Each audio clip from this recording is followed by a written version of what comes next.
जय हिंद। मैं हूं आप सभी का भाई रवि। आज हम आरा क्षेत्र के बड़हारा प्रखंड के कवेटिया गांव में पहुंचे हैं। आप देख सकते हैं कि आप सभी के सामने साक्षात गंगा माँ यानी गंगा नदी बह रही है। आज आप सभी को दिखाएंगे किस तरह से गंगा नदी का जो गांव होता है, गांव का कटाव होता है और किस तरह से ठेकेदार नेता और किस तरह से भ्रष्टाचार किया जाता है। जो गांव के आसपास के लोगों के लिए पैसा फंड में आता है, उस पैसा का किस तरह से दुरुपयोग किया जाता है और अपना झोली भरा जाता है।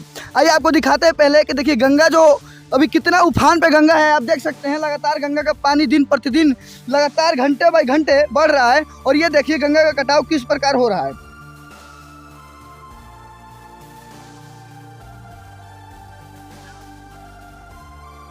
ये देख सकते हैं कटाव इसी तरह से होता है। जो बड़ी बड़ी गांव होती हैं, इसी तरह के कटाव से गांव में पानी घुस जाता है। अब देख सकते हैं दिन प्रतिदिन गंगा का पानी बढ़ रहा है। ये जो टीला देख रहे हैं, ये टीला बहुत बड़ा हुआ करता था, परंतु गंगा का बढ़ते हुए पानी की वजह से और कटाव की वजह से ये टीला डूब गया है। अब देख सकते हैं गाँव में भैंसें नहा रही हैं, उसके साथ साथ वो आदमी जो है भैंसों को नहला रहा है।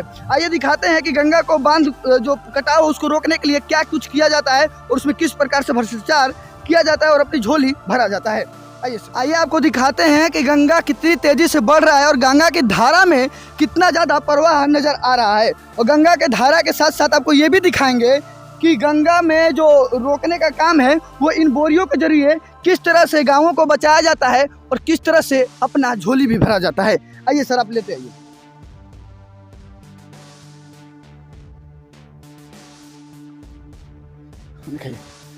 देखिए ये आपके सामने गंगा बह रही है और इनकी धारा कितनी तेज है।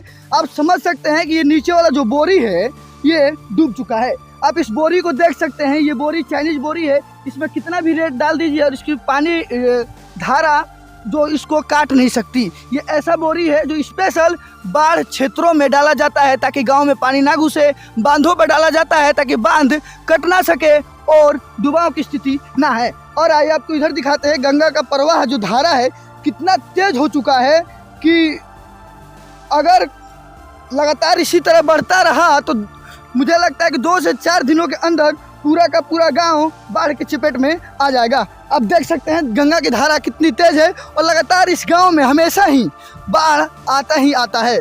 हमेशा की तरह इस गांव में और आसपास के गांव में लगभग 10 किलोमीटर के क्षेत्र में गंगा अपना प्रकोप दिखाती है और बाढ़ आता है।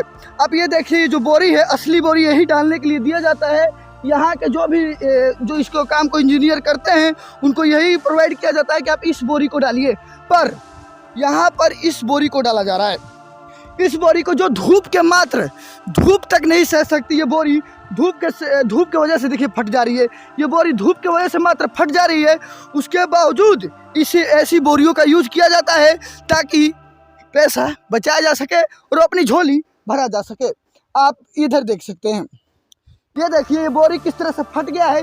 इस बोरी का इस गंगा के पानी के सामने, इस प्रवाह के सामने कोई मौजूद नहीं है, कोई इसका अस्तित्व नहीं है, क्योंकि ऐसी बोरी मात्र 2 धारा का झटका लगता है तो ये फट जाती हैं।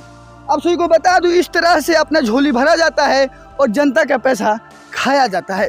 यहाँ के लोकल एरिया के लोगों से भी बात किया जाएगा, उनकी गंगा पर क्या राय है और उनको किस प्रकार से असुविधा होती है, किस तरह से वो बाढ़ में अपनी छतों पर वहीं पर मान लीजिए उनका रहना, खाना पीना और हर भी चीज़ वहीं करते हैं। गंगा के प्रवाह की वजह से इस तरह से बाढ़ आ जाता है और उनको किस तरह से यहाँ के लोग सुविधा प्रोवाइड करते हैं, इसमें भी बात किया जाएगा। अब सभी इसी तरह हमारे साथ बने रहिए। जय हिंद।